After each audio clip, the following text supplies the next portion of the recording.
Why don't we jump into some other polls as presented classically as they have been on TYT recently by Harry Enton. What do people think about Trump's approach to foreign policy? Take a look. Trump's net approval rating on foreign policy.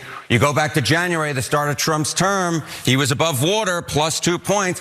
Down he goes, down into the body of water, underwater, minus 13 points at this particular point. That is a drop of 15 points on the net approval rating since January. Foreign policy net approval at this point of presidency, the average president plus 17. Trump in his first term, he was at minus 12, not particularly good. And this is a good important reference. This isn't, this isn't like a back-to-back terms. This is non-consecutive terms or first terms, which I think is obviously very important. Correct. Minus 12 points there. That was the all-time record for a presidency, the 45th presidency of Donald Trump. You go to 47. He has broken his own record. When it comes to Russia and Ukraine, the recent Fox News poll asked about his net approval rating on these different countries, and we're on Russia. Dealings with Russia, minus 18 points. Dealings with Ukraine, minus 13 points. No doubt feelings towards Russia and Ukraine are impacting Trump's overall net approval rating on foreign policy. That'll make sense. I think the graphs and all that very helpful. But for me to understand how it's changing over time, I really need you to drop it like it's hot. I think that if you then I understand that things are going down. Please jump if they go up. Right. Nothing really has. But anyway, so he's underwater. He's worse than he was in the first term.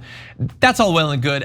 I think there's a case to be made that the fact that he's only negative 13 at this point maybe should be seen as a win. What has he accomplished in foreign policy so far? He's started trade wars with the entire world that he had to, in a humiliating fashion, backtrack from. First, most countries, then on China, making us look financially, economically, way weaker around the globe than we already had. He has promised to steal the land and deport the entire population of Gaza, which would be one of the most heinous crimes against humanity of our lives. And he said that he would cure the situation in Ukraine on day one, and things have only gotten worse since then. So the fact that it's only dropped as much as it has, I think it could be worse. If people were really paying attention, it might be. Well, do you know how hard it is to piss off Canada? That too. Yeah. I don't know. He's we have closer ties with El Salvador in some ways, at least than we did previously. But Jordan, what do you make of the polls?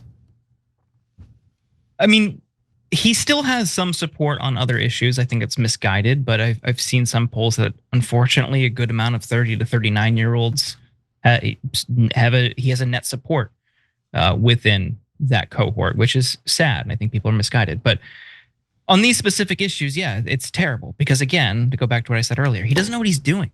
This guy he's a moron. He's just like, he so badly wants to be retired. He ran because, of course, he wanted to escape any sort of repercussions for his actions.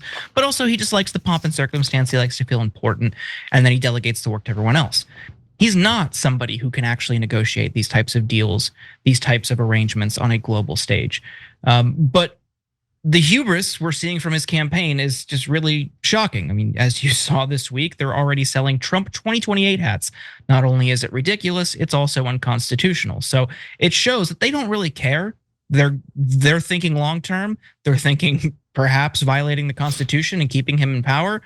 Who knows? But it's all just very, very harrowing stuff. It's just disgusting. Every time you ring the bell below, an angel gets his wings. Totally not true, but it does keep you updated on our live shows.